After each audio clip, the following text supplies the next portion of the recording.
আসসালামু আলাইকুম রহমতুল্লাহ। প্রিয় ভাই ও বোনেরা, সকলকে ইমনুল ইসলামী ওয়ার্ল্ডে স্বাগতম। আমি ইমনুর রহমান।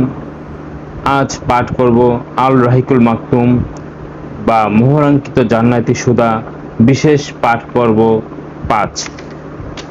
বিসমিল্লাহির রহমানির রহিম। প্রথম পর্যায়ে মুসলমানগণের ধৈর্য ও দৃঢ়তা এবং এর অন্তর্নিহিত কারণসমূহ। ইসলাম প্রচারের প্রাথমিক পর্যায়ে অর্থাৎ প্রথম দিকে কয়েক বছরের মধ্যে যারা মুসলিম হয়েছিলেন তাদের যে অবর্ণনীয় দুঃখ, দৈন্য, দুর্দশা, নির্যাতন ও নিপীড়নের মধ্যে নিপতিত হতে হয়েছিল এবং যেভাবে তারা অসাধারণ ধৈর্য, ত্যাগ, তিতিক্ষা, সাহস, সহিষ্ণুতা, দৃঢ়তা, পারস্পরিক সহযোগিতা, সহমর্মিতা এবং অধ্যবসায়ের সঙ্গে কোন কোন ক্ষেত্রে জীবন দিয়ে, কোন কোন ক্ষেত্রে প্রাণকে বিপন্ন করে শিশু ইসলামকে লালন করে তার বিকাশ ধারা অব্যাহত রেখেছিলেন, তা গভীরভাবে অনুধাবন করে বিশ্বের বড় বড় পণ্ডিত এবং জ্ঞানীগুণী ব্যক্তিগণ একদিকে যেমন বিস্ময়ে হতবাক হতে যান, অন্যদিকে তেমনি সত্যের প্রতি তাদের অবিচল নিষ্ঠা, কর্তব্যবোধ, কর্তব্য কর্মে দৃঢ়তা এবং প্রত্যক্ষ করে তারা চমৎকৃত এবং মুগ্ধ হতে থাকেন। একই সঙ্গে তাদের মনে এই প্রশ্নেরও উদয় হতে থাকেন যে কি কারণে, কোন জাদুমন্ত্র বলে এই অসাধ্য তাদের পক্ষে সম্ভব হয়েছিল। অসংখ্য অগণিত মানুষের এই প্রশ্নের যথার্থ উত্তর কি হতে পারে তার প্রতি কিঞ্চিত আলোকপাত করা প্রয়োজন মনে করেই নিম্নোক্ত আলোচনা পেশ করছি। আল্লাহর প্রতি ঈমান। উপযুক্ত প্রশ্নের প্রেক্ষাপটে সম্ভাব্য উত্তরমালার মধ্যে সর্বপ্রথম এবং সবচেয়ে গুরুত্বপূর্ণ হচ্ছে সমগ্র বিশ্বজাহানের অনাদি অনন্ত অদ্বিতীয় সর্বশক্তিমান স্রষ্টা প্রতিপালক আল্লাহ তাআলার প্রতি প্রগাঢ় বিশ্বাস এবং তার অস্তিত্ব, হিকমত এবং কুদরত সম্পর্কে সঠিক এবং সুস্পষ্ট ধারণা বা জ্ঞান। কারণ তাওহীদের সুস্পষ্ট ধারণা এবং তাওহীদি নূরে যখন মুমিনের অন্তর আলোকিত, উদ্বেলিত ও পুলকিত হয়ে ওঠে, পর্বত প্রমাণ প্রতিবন্ধকতাও তখন তার সামনে শুষ্ক তৃণখণ্ডের মতো তুচ্ছ মনে হয়। যে মুমিন পরিপক্ক ও সুদৃঢ় ঈমান এবং মজবুত ইয়াকিনের অধিকারী হওয়ার দুর্লভ সৌভাগ্য লাভ করেন, তার সম্মুখে পৃথিবীর যত প্রকট সমস্যাই আসুক না কেন, তা যতই ভয়ঙ্কর এবং ভীতিপ্রদই হোক না কেন, তার অটল বিশ্বাসে বলীয়ান চেতনা এবং তাওহীদের অলৌকিক আশাদে পরিতৃপ্ত মন এই সব কিছুকে স্বেচ্ছাতে এদো পরিবেশে ভগ্ন ইষ্টখণ্ডের উপর জমে ওঠা শ্যাওলার চেয়ে অধিক কিছুই মনে করেন না। এই কারণেই ঈমানী সূরার অলৌকিক আস্বাদে পরিতৃপ্ত কোনো ঈমানদারের প্রাণের সজীবতা এবং উদার উন্মুক্ত চিত্তের আনন্দানুভূতি মূর্খ ও নিকৃষ্ট শ্রেণীর মানবসৃষ্ট দুঃখ, কষ্ট, যন্ত্রণাকে কখনো পরোয়া করে না। কুরআন মাজিদে যেমনটি ইরশাদ হয়েছে, فأما الزبد فيذهب جفاء وأما ما ينفع الناس فيمكث في الأرض। ফেনা খড়কুটোর মতো উড়ে যায়, আর যা মানুষের জন্য উপকারী তা জমিনে স্থিতিশীল হয়। সূরা রাদ আয়াত 17। তারপর এই কারণের সূত্র ধরেই অস্তিত্ব লাভ করে অজস্র কারণ, যা সেই ধৈর্য, সহিষ্ণুতা ও দৃঢ়তাকে আরো মজবুত করে তোলে। মহিমান্বিত ও প্রাজ্ঞ পরিচালনা। এটা সর্বজন বেদিত এবং সর্ববাদী সম্মত সত্য যে নবী করিম সাল্লাল্লাহু আলাইহি ওয়াসাল্লাম ছিলেন বিশেষ করে মুসলিম উম্মাহ এবং সাধারণভাবে বিশ্ব মানবের জন্য মহিমান্বিত পরিচালক ও প্রাজ্ঞ পথ প্রদর্শক। দেহে, মন, মানসিকতায়, নেতৃত্বে, সৌজন্যে, সদাচারে তিনি ছিলেন সর্বপ্রজন্মের সকলের জন্য আদর্শ। অপরূপ দৈহিক সুষমা, আধ্যাত্মিক পরিপূর্ণতা, মহত্তম চরিত্র, বিনম্র স্বভাব, উদার উন্মুক্ত আচরণ, ন্যায়নিষ্ঠ কার্যকলাপ, অসাধারণ পাণ্ডিত্য, বুদ্ধিমত্তা ও ভাগ্নিতা সবকিছুর সমন্বয়ে তিনি ছিলেন এমন এক ব্যক্তিত্ব যার সান্নিধ্যে কিংবা সাহচর্যে মানুষ একবার এলে বারবার ফিরে ফিরে আসার জন্য আপনা থেকেই প্রলুব্ধ হতো এবং তার সাল্লাল্লাহু আলাইহি সাল্লামের খেদমতে নিজেকে উৎসর্গ করে দেওয়ার জন্য ব্যাকুল হয়ে উঠল। তার বিনয়, নম্র আচরণ, সত্যবাদিতা, সহনশীলতা, সহমর্মিতা, আমানতদারি, পরিচ্ছন্নতা ইত্যাদি সৎ গুণাবলীর জন্য বন্ধু-বান্ধব দূরের কথা, শত্রুরাও তাকে শ্রদ্ধা না করে পারতেন না। তার বিশ্বাসযোগ্যতা ছিল প্রশ্নাতীত। তার শত্রুরাও তার কোনো উক্তি কিংবা অঙ্গীকারকে যে অবিশ্বাস বলে মনে করতে পারতেন না তার বহু প্রমাণ রয়েছে।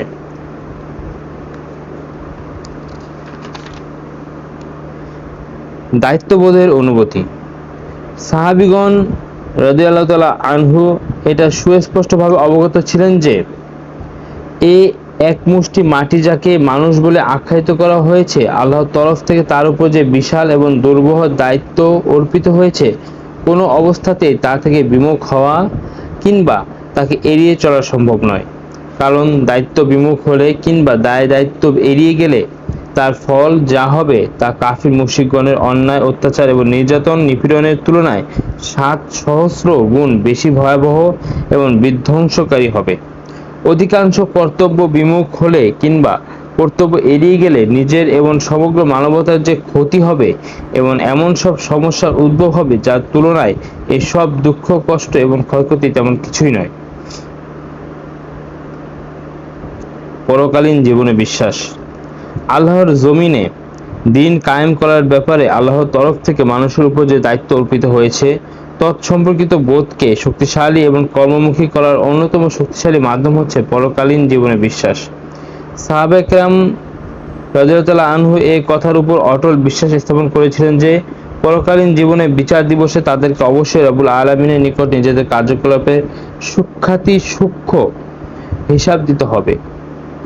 পুণ্যবানগণ অনন্ত সুশান্তি, চিরস্থায়ী আবাস জান্নাতে চিরকাল মহাসুখে বসবাস করতে থাকবেন। পক্ষান্তরে পাপী-তাপ্পীগণ অনন্ত দুঃখ, কষ্ট ও যন্ত্রণা আবাসস্থল জাহান্নামে নিক্ষিপ্ত হয়ে অবর্ণনীয় দুঃখ, কষ্ট, যন্ত্রণা ভোগ করতে থাকবে। তাই তারা সর্বক্ষণ কল্যাণমুখী কাজকর্মে লিপ্ত থাকার মাধ্যমে আল্লাহর সন্তুষ্টি তথা জান্নাত লাভের আশায় উন্মুখ হয়ে থাকতেন। আল কুরআন। কাফির মুশরিক সৃষ্ট ভয়ঙ্কর বিপদ আপদ ও ঘোর সামাজিক অনাচার এবং অবক্ষয়জনিত অন্ধকারাচ্ছন্ন অবস্থায় এমন সব সূরা ও আয়াতসমূহ অবতীর্ণ হয়েছিল যার মধ্যে নিবিড় অথচ আকর্ষণীয় পদ্ধতিতে ইসলামের মৌলিক নিয়ম-কানুনের উপর প্রমাণাদি ও দালায়েল প্রতিষ্ঠা করা হয়েছিল। সেই সময় উল্লেখিত নিয়ম-কানুনের পাশাপাশি দাওয়াত এবং তাবলীগের কাজও পূর্ণোদ্যমে চলছিল। এই আয়াতসমূহে ইসলামের অনুসারীগণকে এমন সব মৌলিক কাজকর্ম করতে বলা হচ্ছিল যার উপর ভিত্তি করে আল্লাহ তাআলা মানবগোষ্ঠীর সবচেয়ে উন্নত সমাজ অর্থাৎ ইসলামী সমাজের নির্মাণ ও বাস্তবায়ন প্রক্রিয়া সংক্রান্ত প্রশিক্ষণের ইঙ্গিত দিয়েছেন। উল্লেখিত আয়াতসমূহের মাধ্যমে মুসলিমগণের আবেগ ও অনুভূতিকে স্থায়িত্ব ও দৃঢ়তা দান করা হচ্ছিল। আয়াতে কারিমা: তোমরা কি এমন ধারণা পোষণ করো যে তোমরা জান্নাতে প্রবেশ লাভ করবে অথচ এখনো পর্যন্ত তোমাদের আগের লোকদের মতো অবস্থা তোমাদের সামনে আসেনি? তাদেরকে অভাবের তীব্র তাড়না এবং মুসিবত স্পর্শ করেছিল এবং তারা এতদূর বিকম্পিত হয়েছিল যে নবী ও তার সঙ্গের মুমিনগণ চিৎকার করে বলেছিল, আল্লাহর সাহায্য কখন আসবে? জেনে রেখো, নিশ্চয়ই আল্লাহর সাহায্য নিকটবর্তী। সূরা আল বাকারা আয়াত 214।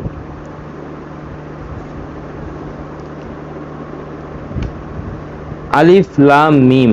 লোকেরা কি মনে করে যে আমরা ঈমান এনেছি বললেই তাদেরকে অব্যাহতি দিয়ে দেওয়া হবে আর তাদেরকে পরীক্ষা করা হবে না? তাদের পূর্বে যারা ছিল আমি তাদেরকে পরীক্ষা করেছিলাম। তারপর আল্লাহ অবশ্যই জেনে নেবেন কারা সত্যবাদী আর কারা মিথ্যাবাদী। আল আনকাবুত আয়াত 1-3। আর তাদেরই পাশাপাশি এমনও আয়াতসমূহ অবতীর্ণ হচ্ছিল যার মধ্যে কাফির ও বিরুদ্ধাচারণকারীদের প্রশ্নে দাঁত ভাঙা জবাব দেওয়া হয়েছে। তাদের জন্য কোনো প্রকার সুযোগ সুবিধার অবকাশই দেওয়া হয়নি। অধিকন্তু তাদেরকে অত্যন্ত সহজ এবং সুস্পষ্টভাবে এটা বলে দেওয়া হয়েছে যে যদি কেউ আপন ভ্রষ্টতা ও অবাধ্যতায় একগুঁয়ামি ভাব পোষণ করে থাকে তাহলে এর পরিণতি হবে অত্যন্ত ভয়াবহ। এর প্রমাণস্বরূপ বিগত জাতিগুলোর এমন সব ঘটনা এবং ঐতিহাসিক সাক্ষ্য প্রমাণাদি উপস্থাপন করা হয়েছে যদ্বারা এটা সুস্পষ্ট হয়ে গিয়েছে যে নিজের বন্ধু এবং শত্রুদের ক্ষেত্রে আল্লাহর রীতিনীতি এবং ব্যবস্থাদি কি রয়েছে। তারপর ভয় প্রদর্শনের পাশাপাশি করুণা এবং অনুগ্রহের কথাও বলা হয়েছে। তাছাড়া উপদেশ প্রদান ও গ্রহণ এবং আদেশ ও পথ প্রদর্শনের দায়িত্ব আদায় করা হয়েছে, যেন প্রকাশ্য ভ্রষ্টতায় নিমজ্জিত ব্যক্তিগণ বিরত হতে চাইলে বিরত হতে পারে। প্রকৃতই কুরআন মাজিদ মুসলিমগণকে অন্য এক জগতে পরিভ্রমণে রত রেখেছিল এবং তাদেরকে সৃষ্টির বিভিন্ন দৃশ্যপট, প্রভুত্বের পরিপাট্য, লিল্লাহিয়াতের চরমোৎকর্ষ এবং অনুকম্পা, অনুগ্রহ, দয়া দাক্ষিণ্য, সন্তুষ্টি ইত্যাদি সম্পর্কিত এমন সব দীপ্তিময় দৃশ্য প্রদর্শন করা হচ্ছিল যে সেগুলোর আকর্ষণ ও মোহের সামনে কোনো প্রতিবন্ধকতাই টিকে থাকতে পারেনি।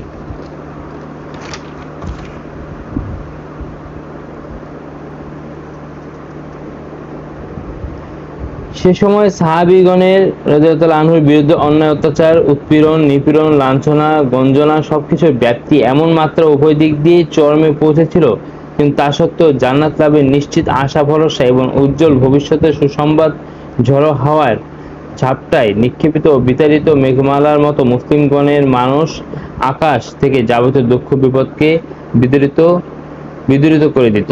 এছাড়া রাসূলুল্লাহ সাল্লাল্লাহু আলাইহি ওয়াসাল্লাম মুসলিমগণের ঈমানী তালিমের মাধ্যমে অবিরামভাবে আধ্যাত্মিক খোরাক যোগাতেন, কিতাব ও হিকমতের শিক্ষা দিয়ে আত্মার পরিশুদ্ধির ব্যবস্থা করতেন এবং অত্যন্ত সূক্ষ্ম ও সময়োচিত উপদেশ ও নির্দেশনা প্রদান করতেন। তাছাড়া আত্মসম্মান বোধ, দৈহিক ও মানসিক পরিচ্ছন্নতা, চরিত্র মাধুর্য ও চারিত্রিক পবিত্রতা, সহিষ্ণুতা, সংযম, সত্য ও ন্যায়ের প্রতি অবিচল নিষ্ঠা, অসত্য, অন্যায় ও অবিচারের প্রতি ঘৃণা ও আপোষহীন সংগ্রাম ইত্যাদি গুণাবলী অর্জনের মাধ্যমে সাহাবীগণ রাদিয়াল্লাহু আনহুকে এমনভাবে তৈরি করে নিয়েছিলেন যেন তারা প্রয়োজনের মুহূর্তে এক একটি অগ্নিস্ফুলিঙ্গের মতো প্রজ্বলিত হয়ে উঠতে পারেন।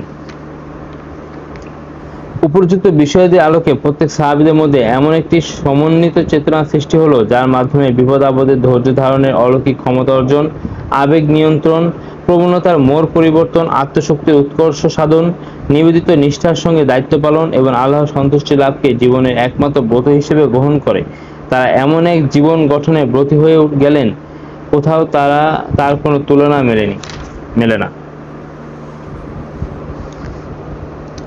তৃতীয় পর্যায়, মক্কা ভূমির বাইরে ইসলামের দাওয়াত। তাইফে রাসূল। নবুয়তের 10ম বছর শাওয়াল মাসে 619 খ্রিস্টাব্দে জেম মাসের শেষের দিকে কিংবা জুন মাসের প্রথম দিকে নবী করিম সাল্লাল্লাহু আলাইহি সাল্লাম তাইফ গমন করেছিলেন। তাইফ মক্কা থেকে আনুমানিক 60 মাইল দূরত্বে অবস্থিত। যাতায়াতের এই দূরত্ব তিনি অতিক্রম করেছিলেন পদব্রজে। সঙ্গে ছিলেন তার মুক্ত করা কৃতদাস যায়েদ বিন হারিসা রাদিয়াল্লাহু তাআলা আনহু। পথ চলাকালে পথিমধ্যে যে কাবিলা বা গোত্রের নিকট তিনি উপস্থিত হতেন, তাদের নিকট ইসলামের দাওয়াত পেশ করতেন, কিন্তু তার এই আহ্বানে তাদের পক্ষ থেকে কেউ সাড়া দেয়নি। তাইফ গমন করে সাকিফ গোত্রের 3 নেতার সঙ্গে, যারা সকলেই সহোদর ছিলেন, তিনি সাক্ষাৎ করেন। তার নাম ছিল যথাক্রমে আবদে ইয়ালাইল, মাসুদ ও হাবিব। ভ্রাতৃদ্বয়ের পিতার নাম ছিল আমর বিন উমাইর সাকাফি। তাদের সঙ্গে সাক্ষাতের পর নবী করিম সাল্লাল্লাহু আলাইহি ওয়াসাল্লাম আল্লাহ তাআলার অনুগত হয়ে চলা এবং ইসলামকে সাহায্য করার জন্য তাদের নিকট দাওয়াত পেশ করেন। তদুত্তরে একজন বললেন যে সে কাবার পর্দা ফেরে দেখাক যে যদি আল্লাহ তাকে রাসূল করেছেন। দ্বিতীয়জন বললেন, নবী করার জন্য আল্লাহ কি তোমাকে ছাড়া আর কাউকে পাননি? তৃতীয়জন বললেন, তোমার সঙ্গে আমি কোনো ক্রমেই কথা বলবো না। প্রকৃতই যদি তুমি নবী হও তবে তোমার কথা প্রত্যাখ্যান করা আমার জন্য বিপজ্জনক, আর যদি তুমি আল্লাহর নামে মিথ্যা প্রচারে লিপ্ত হও তবে তোমার সঙ্গে আমার কথা বলা সমীচীন নয়। তাদের এহেন আচরণ ও কথাবার্তায় তিনি মনঃক্ষুণ্ণ হলেন এবং সেখান থেকে যাবার প্রাক্কালে শুধু বললেন, তোমরা যা করলে এবং বললে তা গোপনেই রেখো। রাসূলুল্লাহ সাল্লাল্লাহু আলাইহি ওয়াসাল্লাম তাইফে 10 দিন অবস্থান করেন। এই সময়ের মধ্যে নেতৃস্থানীয় ব্যক্তিগণের সঙ্গে সাক্ষাৎ করে তিনি ইসলামের দাওয়াত পেশ করেন, কিন্তু সকলের উত্তর একই, তুমি আমাদের শহর থেকে বের হয়ে যাও। ফলে ভগ্ন হৃদয়ে তিনি সেখান থেকে প্রত্যাবর্তনের প্রস্তুতি গ্রহণ করলেন। প্রত্যাবর্তনের পথে যখন তিনি পা বাড়ালেন তখন তাকে উত্ত্যক্ত, অপমানিত ও কষ্ট প্রদানের জন্য শিশু কিশোর ও যুবকদেরকে তার পেছনে লেলিয়ে দেওয়া হলো। ইত্যবসরে পথের দুপাশ ভিড় জমে গেল। তারা হাততালি, অশ্রাব্য অশ্লীল কথাবার্তা বলে তাকে গালমন্দ দিতে ও পাথর ছুঁড়ে আঘাত করতে থাকলো। আঘাতের ফলে রাসূলুল্লাহ সাল্লাল্লাহু আলাইহি সাল্লামের পায়ের গোড়ালিতে ক্ষতের সৃষ্টি হয়ে পাদুকাদ্বয় রক্তাক্ত হয়ে গেল। তাইফের হতভাগ্য কিশোর ও যুবকেরা যখন রাসূলুল্লাহ সাল্লাল্লাহু আলাইহি সাল্লামের উপর প্রস্তর নিক্ষেপ করছিল, তখন যায়েদ বিন হারিসা তাকে সাল্লাল্লাহু আলাইহি সাল্লাম রক্ষার জন্য ঢালের মতো কাজ করছিলেন। ফলে তার মাথার কয়েকটি স্থানে তিনি আঘাতপ্রাপ্ত হন। এভাবে অমানবিক জুলুম নির্যাতনের মধ্য দিয়ে রাসূলুল্লাহ সাল্লাল্লাহু আলাইহি সাল্লাম পথ চলতে থাকেন এবং দুরাচার তাইফবাসীগণ তাদের এই অত্যাচার অব্যাহত রাখে। আঘাতে আঘাতে জর্জরিত রুধিরাক্ত কলেবরে পথ চলতে গিয়ে নবী করিম সাল্লাল্লাহু আলাইহি সাল্লাম খুবই ক্লান্ত ও অবসন্ন হয়ে পড়েন এবং শেষ পর্যন্ত এক আঙ্গুর উদ্যানে আশ্রয় গ্রহণে বাধ্য হন। বাগানটি ছিল রাবিয়ার পুত্র উতবা ও সাইবার। তিনি বাগানে প্রবেশ করলে দুরাচার তাইফবাসীগণ গৃহাভিমুখে ফিরে যায়।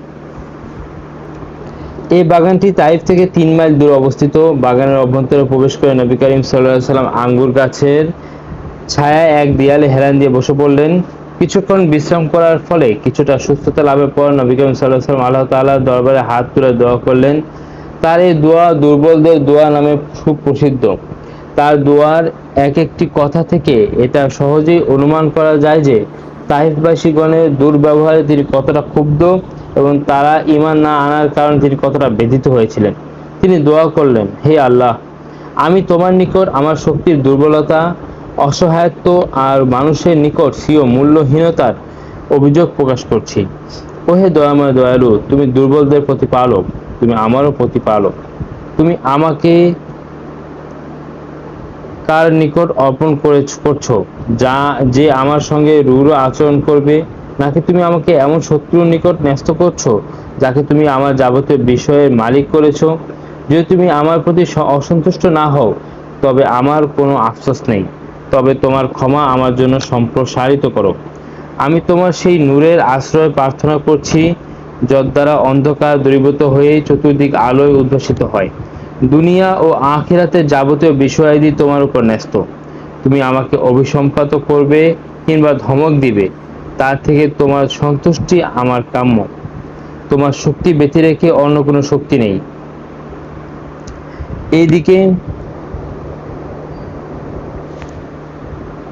এদিকে রাবিয়ার পুত্রগণ যখন মহানবী সাল্লাল্লাহু আলাইহি সাল্লামকে এমন এক দুরবস্থার মধ্যে নিপতিত অবস্থায় দেখতে পেল, তখন তাদের মধ্যে গোত্রীয় চেতনা জাগ্রত হয়ে উঠল।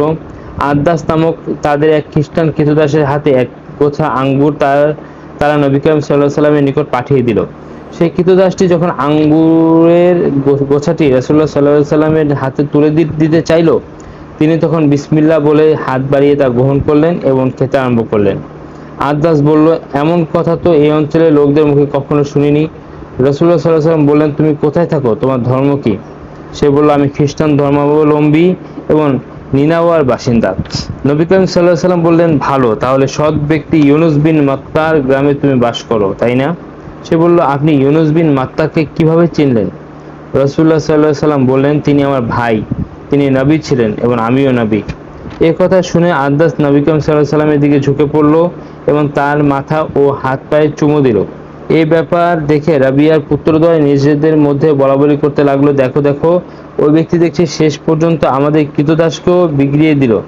এরপর আদ্দাস যখন তাদের নিকট ফিরে গেল, তখন ভাদিত তাকে বলল, বলো তো দেখি ব্যাপারটি কি? ওই ভদ্রলোক দেখছি তোমাকেও বিগড়িয়ে দিল। সে বলল, হে আমার মনিব, এ ধরা ধামে তার চেয়ে উত্তম মানুষ আর কেউই নেই। তিনি আমাকে এমন এক কথা বলেছেন যা নবী রাসূল ছাড়া অন্য কেউই জানে না। তারা দুজন বলল, দেখো আদ্দাস, ওই ব্যক্তি যেন তোমাকে তোমার ধর্ম থেকে ফিরিয়ে না দেয়, কারণ তোমার ধর্ম তার ধর্ম থেকে উত্তম। কিছুক্ষণ অবস্থানের পর রাসূলুল্লাহ সাল্লাল্লাহু আলাইহি সাল্লাম বাগান থেকে বের হয়ে মক্কার পথে যাত্রা করেন।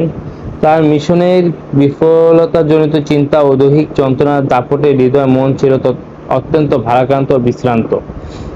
এমন অবস্থার মধ্য দিয়ে তখন তিনি কারণে মানাজেল নামক স্থানে পৌঁছলেন। তখন আল্লাহ রাব্বুল আলামিনের আদেশে জিবরাইল সেখানে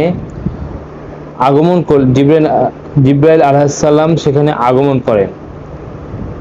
তার সঙ্গে ছিলেন পর্বত নিয়ন্ত্রণকারী ফেরেশতা মণ্ডলী। আল্লাহর তরফ থেকে তারা এই অভিপ্রায় নিয়ে এসেছিলেন যে নবী করিম সাল্লাল্লাহু আলাইহি ওয়াসাল্লাম যদি ইচ্ছে করেন তাহলে তার দু পাহাড়কে একত্রিত করে দুরাচার মক্কাবাসীকে পিষে মারবেন।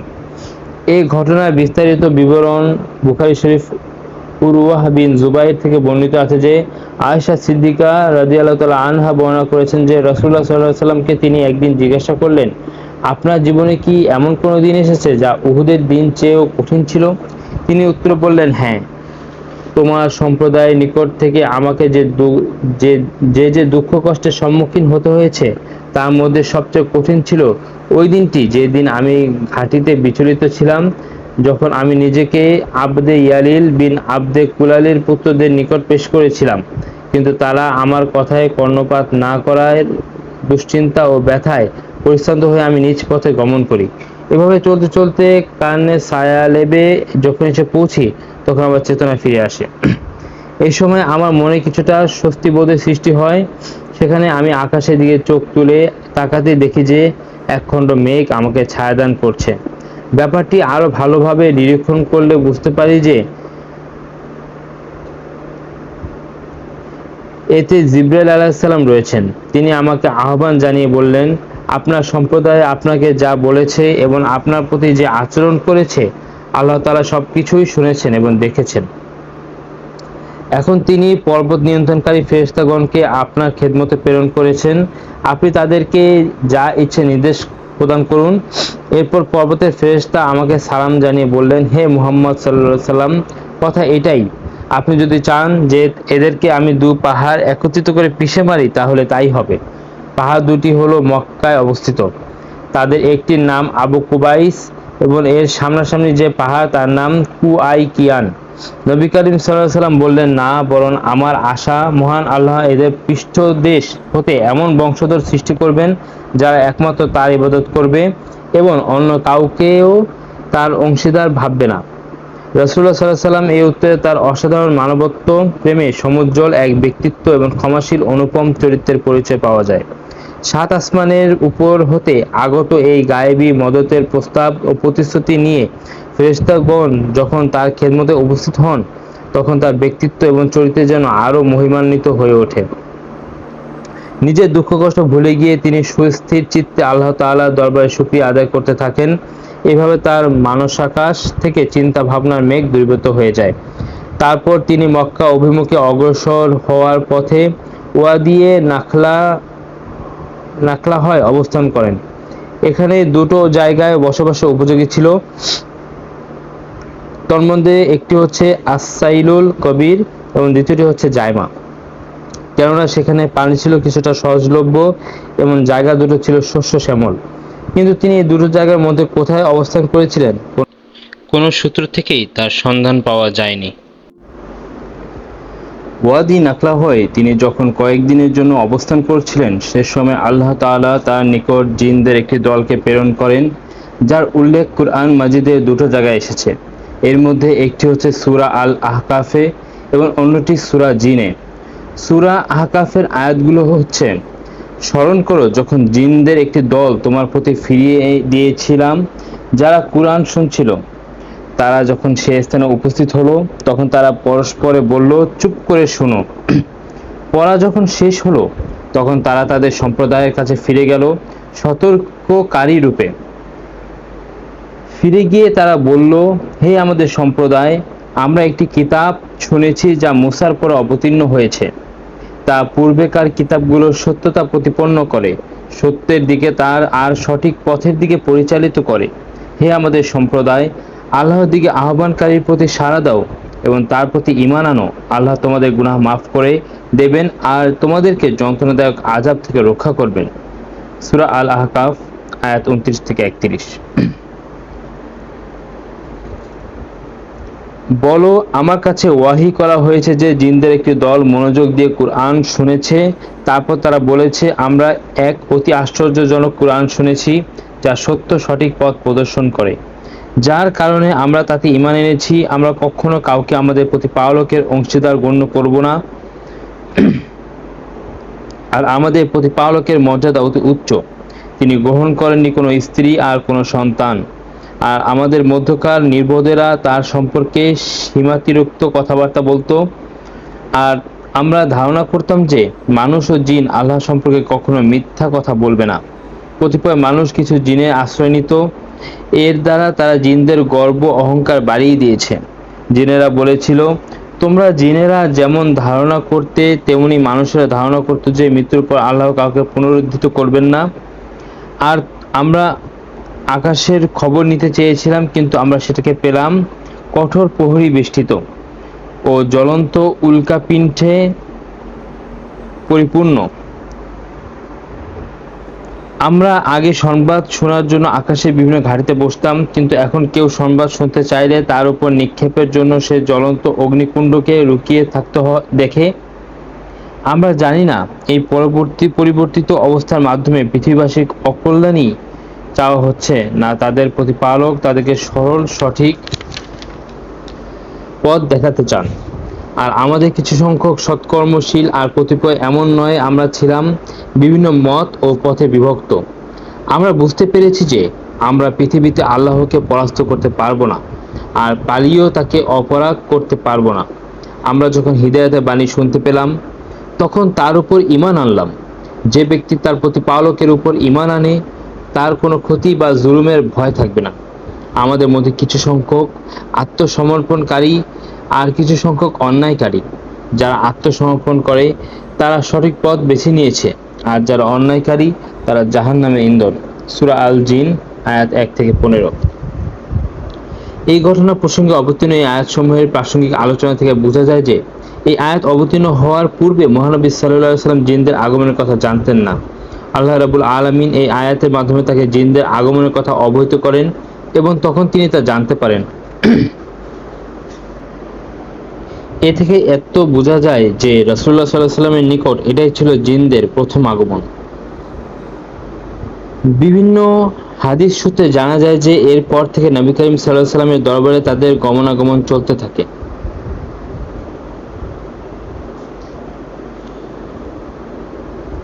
জিনদের আগমন ও ইসলাম গ্রহণের ব্যাপারটি ছিল প্রকৃতপক্ষে আল্লাহ তাআলার তরফ থেকে দ্বিতীয় সাহায্যমূলক ঘটনা, যে সাহায্য তিনি করেছিলেন তার অদৃশ্য ভাণ্ডার থেকে অদৃশ্য বাহিনী দ্বারা। এই ঘটনা সম্পর্কে আল্লাহ ছাড়া আর কারোরই অবগতি ছিল না।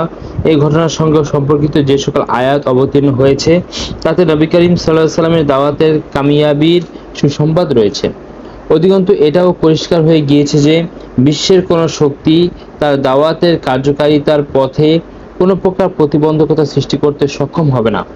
অতএব ইরশাদ হয়েছে, আর যে আল্লাহর দিকে আহ্বানকারীর প্রতি সাড়া দিবে না, দুনিয়াতে সে আল্লাহকে ব্যর্থ করতে পারবে না। আর আল্লাহকে বাদ দিয়ে নেই তার কোনো সাহায্যকারী পৃষ্ঠপোষক। তারা আছে সুস্পষ্ট গুমরাহিতে। আল আহকাফ আয়াত 32। আমরা বুঝতে পেরেছি যে আমরা পৃথিবীতে আল্লাহকে পরাস্ত করতে পারবো না, আর পালিয়েও তাকে অপরাগ করতে পারবো না। সূরা আল জিন আয়াত 12। এই সাহায্য ও সুসংবাদের মাধ্যমে তাকে তার যত প্রকার চিন্তা ভাবনা, দুঃখ কষ্ট এবং নৈরাশ্য, তাইফবাসীদের গালিগালাজ, চাটি মারা ও প্রস্তর নিক্ষেপের কালো মেঘ সবকিছুই মন থেকে মুছে গেল। তিনি সংকল্পবদ্ধ হলেন তাকে মক্কায় ফিরে যেতেই হবে এবং নতুনভাবে ইসলামের দাওয়াত ও নবুয়তের তাবলীগ পূর্ণোদ্যমে আরম্ভ করতে হবে।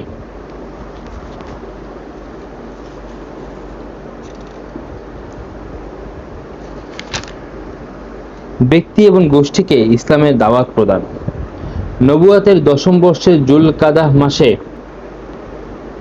619 খ্রিস্টাব্দের জুনের শেষ কিংবা জুলাইয়ের প্রথম ভাগে রাসূলুল্লাহ সাল্লাল্লাহু আলাইহি ওয়াসাল্লাম তাইফ থেকে মক্কা প্রত্যাবর্তন করেন এবং পুনরায় নতুনভাবে বিভিন্ন গোষ্ঠী এবং ব্যক্তিদেরকে দাওয়াত দেওয়া আরম্ভ করেন। যেহেতু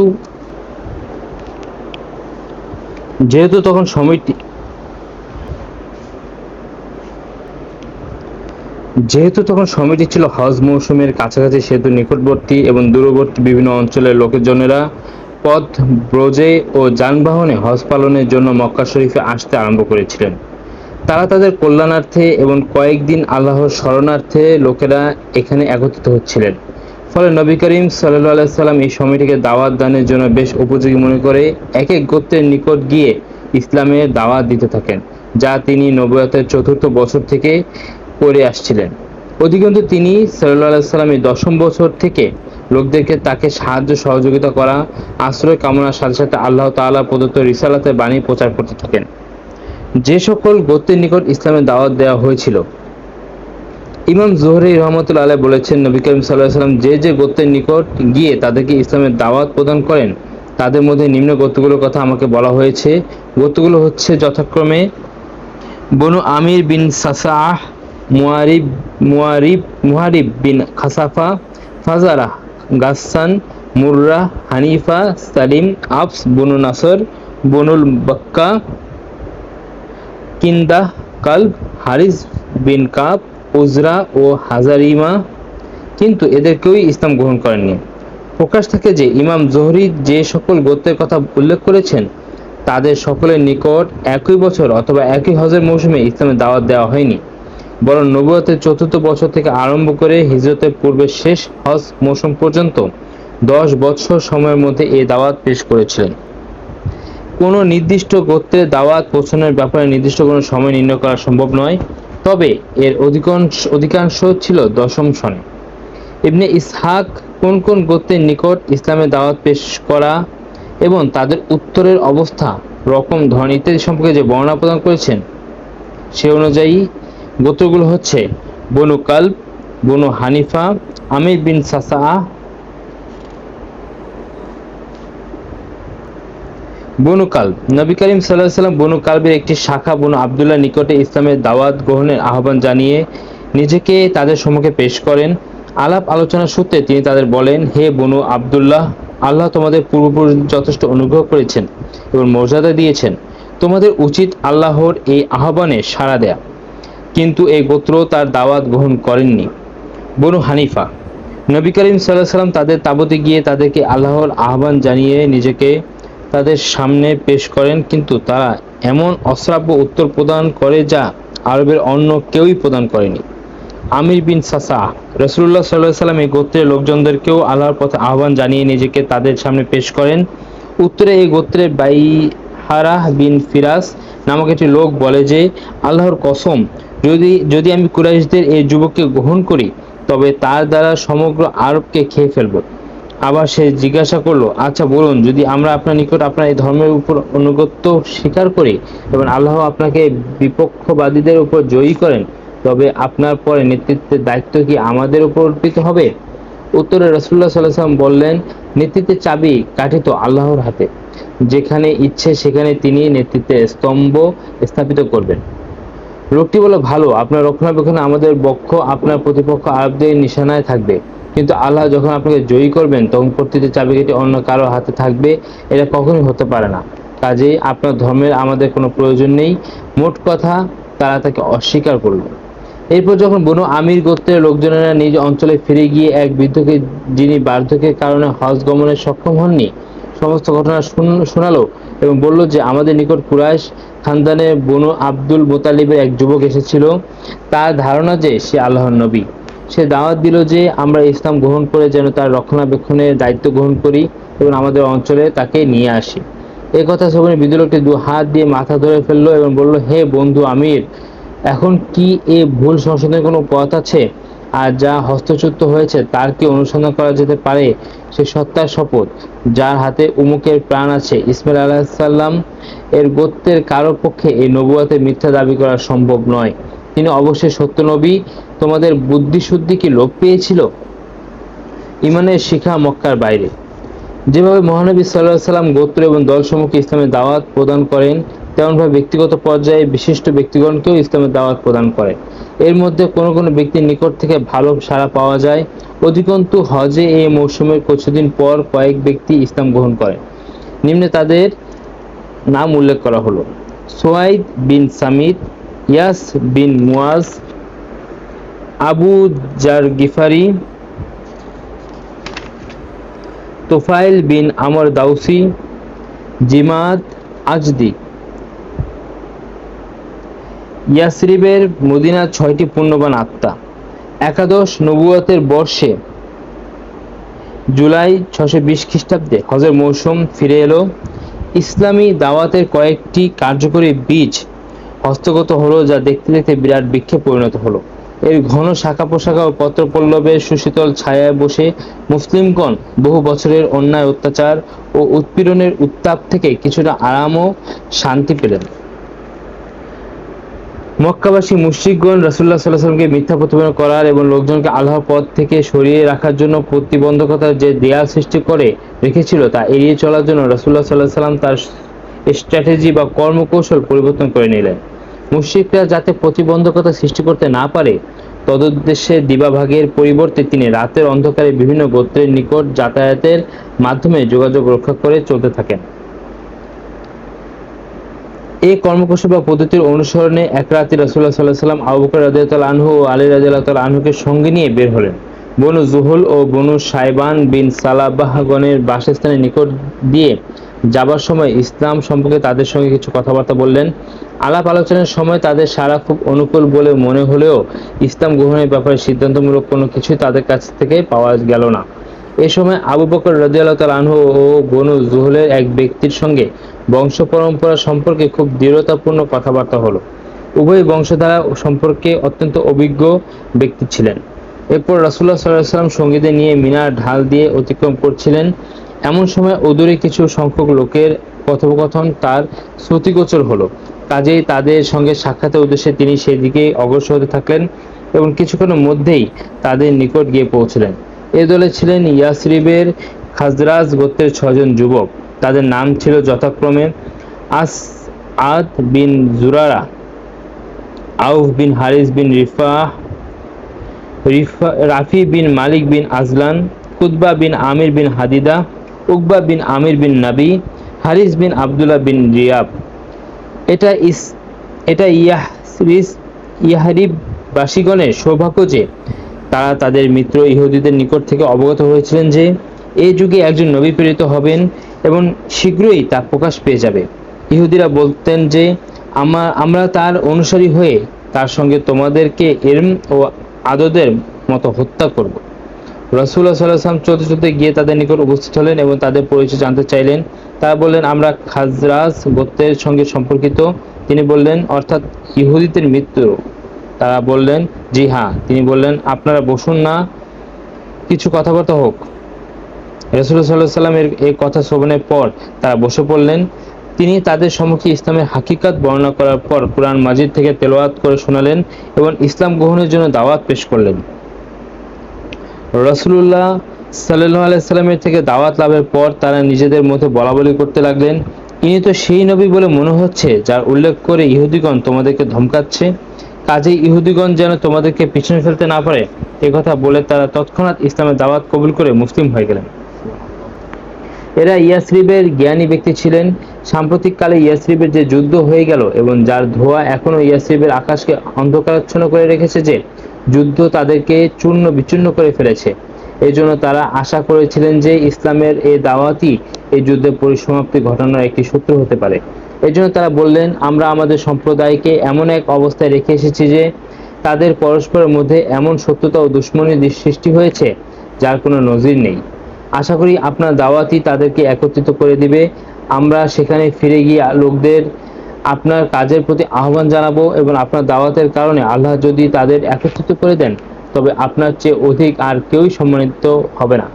এরপর তারা যখন মদিনা প্রত্যাবর্তন করলেন, তখন সেই সঙ্গে ইসলামের সুসংবাদ ও পয়গাম সঙ্গে নিয়ে গেলেন, যার ফলে সেখানে ঘরে ঘরে রাসূলুল্লাহ সাল্লাল্লাহু আলাইহি ওয়াসাল্লামের দাওয়াত প্রসার লাভ করল।